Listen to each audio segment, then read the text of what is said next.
I'll get to it. Yeah, apologies.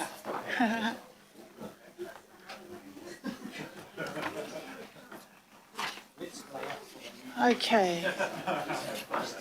All right, everyone, let's make a start. Tēnā koutou katoa. Seeing as it's Samoa Language Week, au te whaatalofa atu I le paia ma le mamalu o le awhia nei, ma lo le soifua moa ma le langi e mama. So greetings to you, greetings to your ancestors, greetings to your families. Whakatai lava. Okay, welcome everybody. We have apologies from Councillor Alfilipaina, Mayor Goff for lateness on council business, Councillor Whatnanai Feso Collins for absence on council business, Member Ngamene for lateness on IMSB business, Councillor Darby for lateness. His mum had a fall and is going into surgery, so that's where he is this morning. That was as of last night. And yeah, those are our apologies. Are there any other apologies, please, members? Councillor Sayers. Thank you, Madam Chair. Nice to see you in the seat there. I'd just like to make an apology for possible early departure around about possibly 3 or 3:30, Madam Chair. Thank you, Councillor Sayers. Early departure for 3 for a regulatory run through if we're not finished. Oh, that's good to know. Okay, thank you, Councillor Cooper. Have you got mine for departure at 11 for finance meeting? I'm coming back, but I just have to step out. Did you get that calendar from Tamsin? No, that's Thank you. Okay, good to know. Thank you, Councillor Simpson. Are there any other apologies? Okay, thank you, councillors. Right. Okay, I'd like... Thank you, Councillor Sayers. All those in favour, please say aye. Aye. Against? Abstentions? I don't know. I'm just going by autopilot because Councillor Newman's looking at me like, why are you talking like that? Can you wait till Councillor Darby gets here? Okay. Before you start? You can handle it. No. Okay, our next item is attendance by electronic link, and we have attendance by Councillor Fletcher, Councillor Mulholland, and possibly Councillor Filipina as well. I would like to move to approve the electronic attendance. Do I have a seconder, please? Thank you, Councillor Hills. All those in favour? Do I ask that? Yeah. Against? Abstentions? Declare that carried. Okay. We also have an item of a declaration of interest from Councillor Darby, just wanting the meeting to know that he is a member of the Establishment Unit Board of the Auckland Light Rail project, but had no conflict with item 10, guidance for light rail establishment unit on network integration. Okay, great. Are there any further declarations? There being none, I can move on. So confirmation of minutes, 6th of May. So I move that the ordinary minutes of the meeting, 6th of May, including the confidential section, as a true and correct record. Is there a seconder, please? Thank you, Councillor Casey. All those in favour, please say aye. Aye. Against? Abstentions? Declare that carried. Thank you. Petitions, there are none. Public input. We now move to public input. And can I please welcome David Turner? Please come to the front there. Now, David Turner is from Unitech, and he would like to speak to us about housing design standards and the effects of the Auckland Unitary Plan Development Rules. Welcome, Mr. Turner. You have 5 minutes, and the bell will go on 5 minutes. Thank you. Thank you. Do I need to use this speaker? Yeah. Thank you for inviting me, and I will keep this as brief as I can. I just wanted to say some things about housing and the kind of housing we're getting in Auckland from the unitary plan that came into force in 2016, early 2017. My first image shows some typical suburban housing in a Californian city where houses, standalone houses, are packed in as tight as they possibly can be. Housing for Auckland's growth is part of the main purpose of the AUP, And as a result, we're getting some very good buildings, some higher densities, many apartments, a lot of KO apartments, which are very high standard. And for all those people who have advocated for high densities in the last few years, this is good news. But I think there are some unintended consequences. And if I can go to the second slide, that one, this one,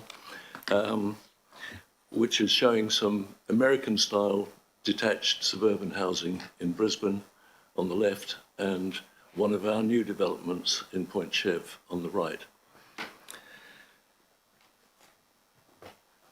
These standalone houses on single suburban sections, packed in the American model, are trying to provide, apparently, family housing, but it's not giving the city practical family housing because the outside space is substandard. The external space for families isn't sufficient.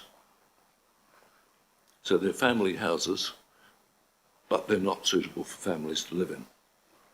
And there are other long-term damaging effects. The third slide, I think, shows one of these developments, which I photographed just last week. Standalone developments at this density, more than 50 dwellings per hectare, reduces privacy standards, and it paves over paradise, to quote. It cuts Auckland's suburban ecologies, the natural environment, to the bone, and it will also endanger already congested traffic, as well as pedestrians and cyclists, the very people we are trying to encourage to use the city streets. It reduces road safety. And fourthly, there are issues of equity, because this model passes equal development rights onto everybody else in the same zone, in the THAB zone. So these developments are not, I think, intended by the unitary plan, not anticipated by the authors of the plan. Section H starts defining THAB developments with a number of ambitious phrases, which are the purposes of this section of the Act, including manage the effects on adjoining sites, dealing with daylight and privacy and access, and it's claimed that it will provide high-quality living environments. And I'm suggesting that the Planning Committee might consider some adjustments to the regulations to see if these ambitions, which are all the ones that produce good housing in the city, if these ambitions can be met in higher density housing developments in the THAB zone by some adjustments to regulations. And that's all I wanted to say. Thank you for listening. Thank you, sir. I'll now call for questions from members. Councillor Cooper, then Councillor Walker. Sir, I mean, I think we're feeling the effects, our communities are feeling these effects that you talk about in all of our suburbs, and it'll only be worse with our fast-track consenting act that's going on at the moment. But I mean, we know that there's certain permitted levels of density, etc.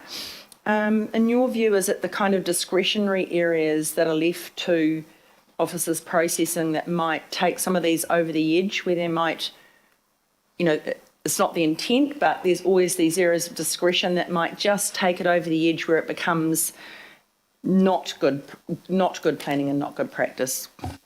Yes, exactly. Take a scheme like this last one on the right in New Lynn. We're talking about housing having outlook, having privacy space at ground level, and the assumption is that there will be a living room at ground level. These houses have the living room on the first floor because they've got a double garage on the ground floor. So that living room must overlook the adjoining properties. How does that satisfy the criteria of privacy?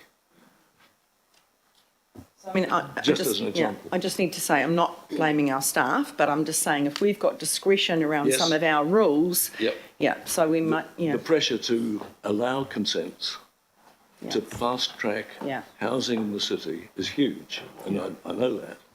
And the discretion that you're talking about must be used a great deal. But I think some of it's slipping through because the regulations allow it to, where there is discretionary power. Thank you. Councillor Walker. Couple of questions, and I understand your issues. There's a requirement for the council to monitor the unitary plan, to monitor the outcomes of the unitary plan. Have you had any engagement with officers around the issues that you're raising and how they're monitoring them? So that's a question. There is an opportunity, I think Chris Darby has suggested that there's an opportunity to consider a design review this year at some point. And I think that might be the opportunity to address that question. I think the